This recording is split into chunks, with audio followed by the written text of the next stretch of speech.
Okay, so you've been in recruitment for a couple of years. You think you know most of the job. You're making some money. How important is it that you continue getting trained?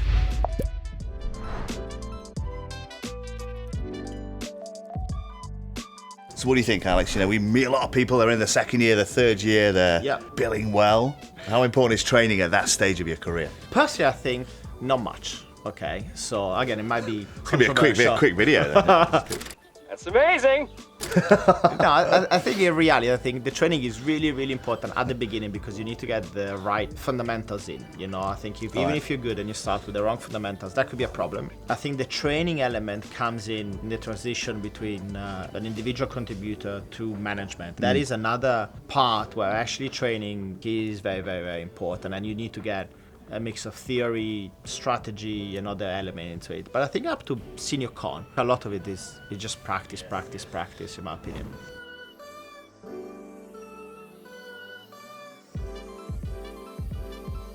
So Matt, basically you get a bit of academy training at the beginning and like nothing else for like a few years. I think what really works with a lot of people is you've been basically trained, you know it. Yeah.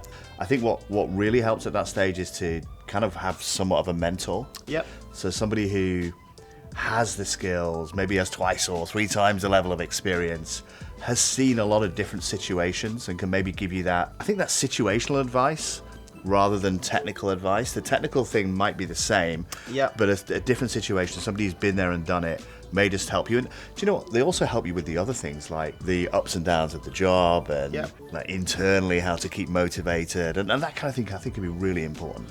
No, I agree. I think it doesn't have to be one mentor. I think it could be a variety of different mentors actually.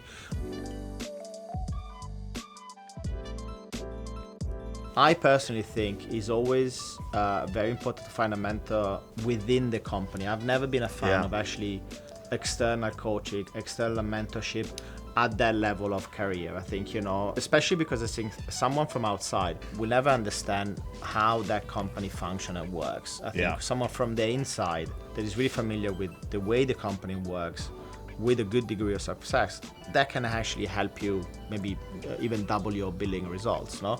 I think internal is way better. Somebody that understands how that business works, and is genuinely successful. There's a lot of people out there who may say they're pretty good at what they do, but I think if you actually see the results on the board and see the numbers, then that's something you can actually. It's a bit more credible. It's a bit more credible. You can trust in that. Yeah.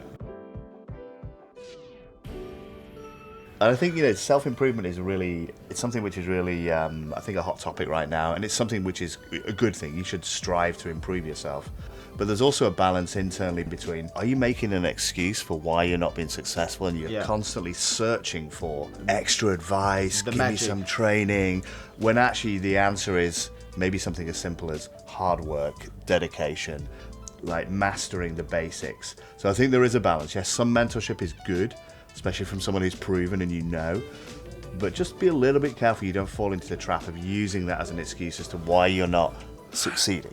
And really, as Matt said, a constant small development in really executing the basics really, really, really well. All the top billers I know are guys that they don't do anything particular. They work really hard and they're just very good at every single step of the way. Yeah.